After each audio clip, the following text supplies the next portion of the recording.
Hello again, everybody. This is the first game in another 3-game series that Kevin and I played together.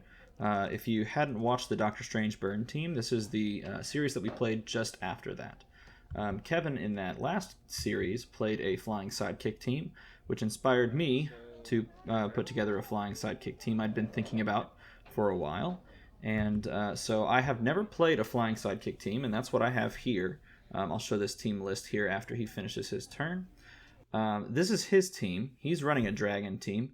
If you've seen any of my older videos, any of my other videos, you've seen him iterate on this team before. This is his current iteration of this team. He's running a lot of the similar pieces that he had before. This includes, now he put in Superwoman, Lois Lane, because it's got a really good global ability to change things into bolts.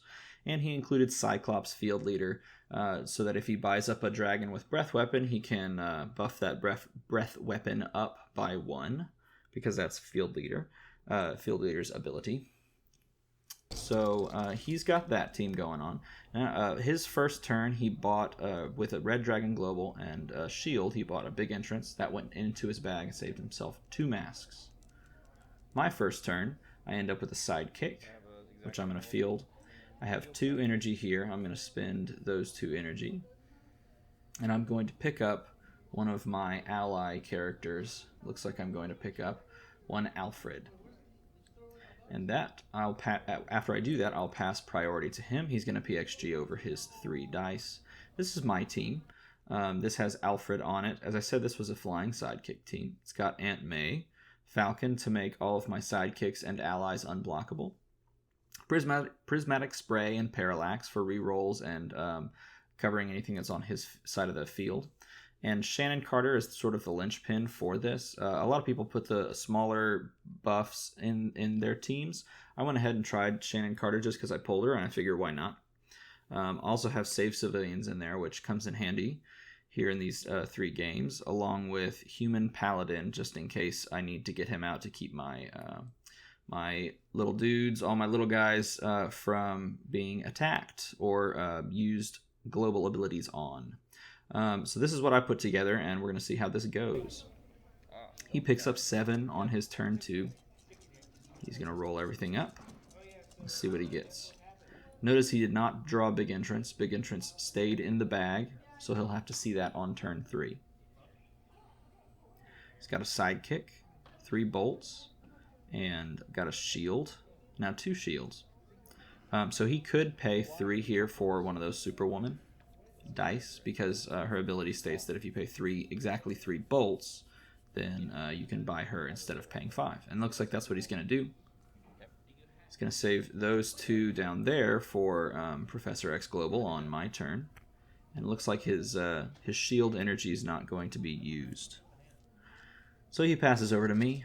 I have a sidekick in the field still, and I roll another sidekick, a couple of bolts, a couple of question marks, and a shield. So I'm running Resurrection, and I plan on using Resurrection with that shield. I ping him for 1 and with the Red Dragon Global, and pay 1 for a Save Civilians. Then I'm going to prep a die. I don't have anything else in the bag, so those are going to go in. And out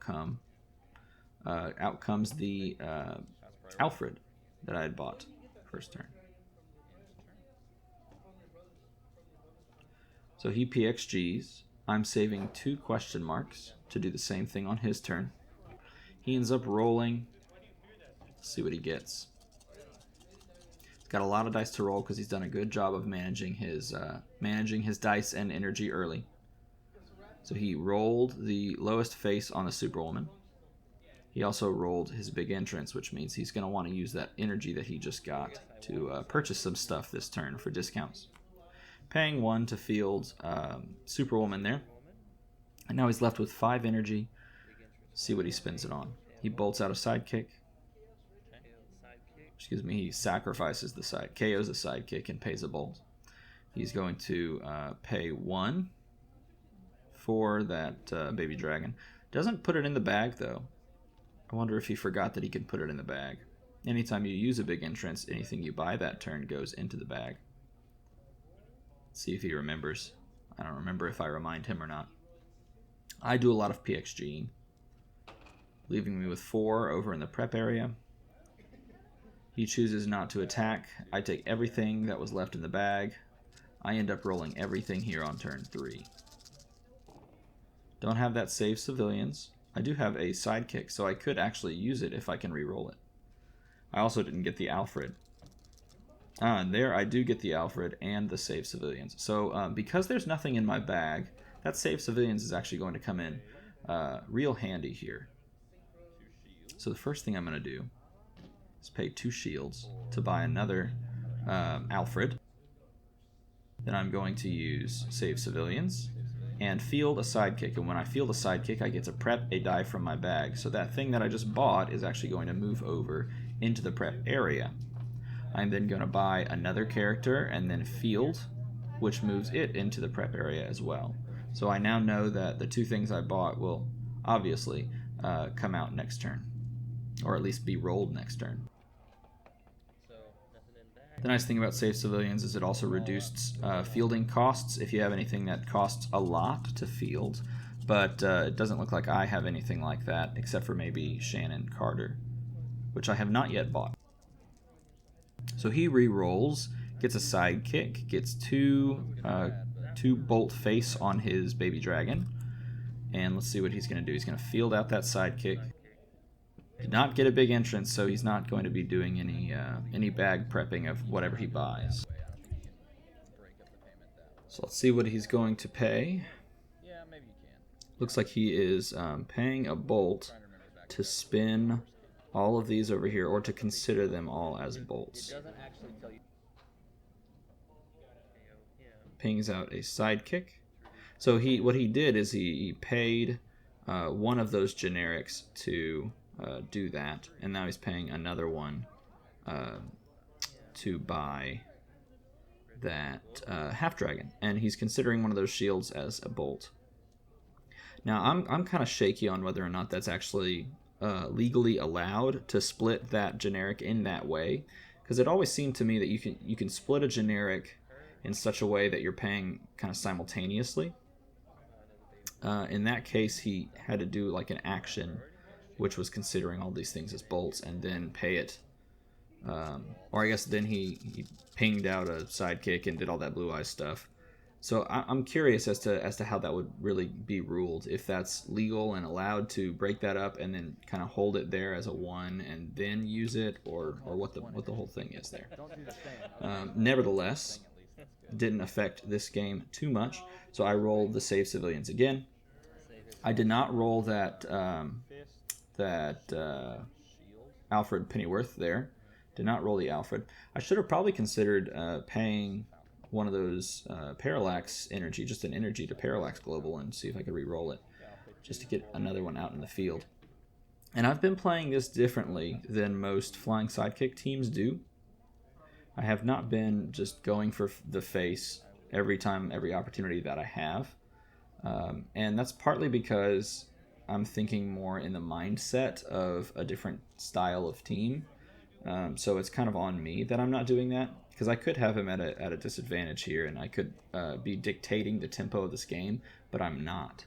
I'm sort of thinking about Shannon Carter in the back of my head and going, I gotta wait for Shannon Carter, I gotta wait until I buy Shannon Carter, I gotta wait until I field Shannon Carter. When really he's been presenting me with an open board this whole time. I could have been swinging in and just cycling those dice around. So we'll see how that continues throughout the game. So he re-rolls, puts out his 2 characters there, pays a bolt to do so for the half dragon, which is reducing the the purchase cost of all dragons by 2. He then resurrection preps a die with that shield. He's gonna pay a bolt and KO his sidekick here to reduce something by 2, and then pay 3, 4, 5 total to buy a red dragon. I'm gonna PXG over 4 dice just to keep my bag as low as possible. And he's going to pass his turn to me. I'm going to roll everything because my bag is empty again. So with such good bag control, I should have been swinging more. because I would be able to manage things to come out into the bag and then go back out onto the field. But again, this was probably the first time ever I've played a flying sidekick team, and it's just not part of my MO yet to do that. So I pay 6 for Shannon, finally getting her into the fray here. He's going to PXG a ton of stuff. And he hasn't caught on yet, or if he has, he hasn't shown that he has.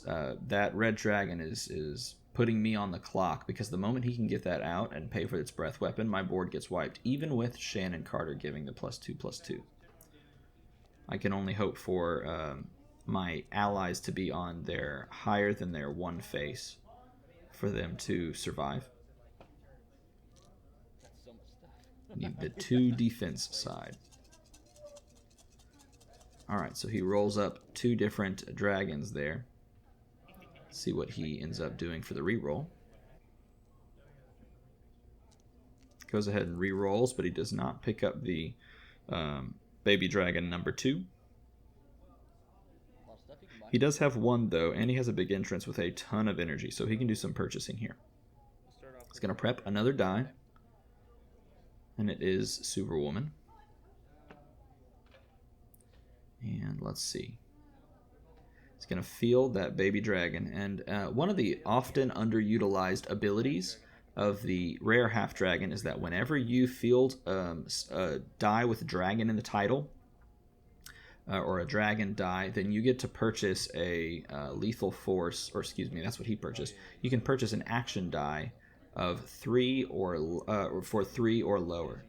Excuse me, that's not the way you say that. For a reduced cost of 3. So, and all the way down to 0. So he can essentially just buy any 3-cost action for free, or a 4-cost action for 1, because it reduces by 3.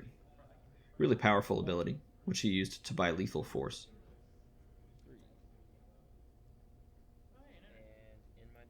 I prep over as many dice as possible. He passes to me, and I begin my next turn. So I know that I'm going to have some trouble here if I cannot get some stuff to put together some stuff to kill him, because I know that that red dragon is coming soon. I have 1, maybe 2 turns before he can at least roll it and then possibly field it. So I have some more sidekicks here. I rolled that one off the table, but it came up as a 1/1 Alfred. So I have 3 sidekicks total. I'm going to go ahead and use that save civilians, I think. Paying 3 first for a falcon, and then save civilians and field. That way that can move over, prep something from the bag to the prep area, and it's Shannon. Prep something from the used pile to the prep area, and then that one will do nothing. I pass over to him. He's got a lot of question marks and masks. He's going to do a lot of PXG, which is bad for me because he's just getting more and more energy that he can use to both field the red dragon and pay for the breath weapon. As it's a breath weapon 3, you've got to pay 3. So the next turn, if you draw Shannon, you're dead. Yeah. If you can field, so he draws it. wow, yeah. He also draws the Cyclops field leader that he bought a few turns ago, which I forgot to mention. But there could be a way that I could win this. Yeah, there certainly is. And I see that he immediately rolls that red dragon. Yeah, it could. And not only that, he's going to go ahead and re-roll. He also picked up the Superwoman, and he's re-rolling the Cyclops, and the Cyclops does come up. He also has a lethal force and does not have a, or has the 2-face, I should say, on his big entrance. So he fields the dragon. He can buy an action for free here, essentially one of those 3-cost actions for free. Well, you're not necessarily dead right now. And at this point, he pretty much has the lethal. All he has to do is pay 3 for a breath weapon when he goes to the attack step. He's going to pay that lethal force to knock out that Falcon. And then all he has to do is swing in, pay breath weapon, and I lose the first game For Red Dragon's breath weapon. because that just wipes, hits me for 3 or 4 as well, and then I take more than 14 damage. So I was just playing far too cautiously that first game.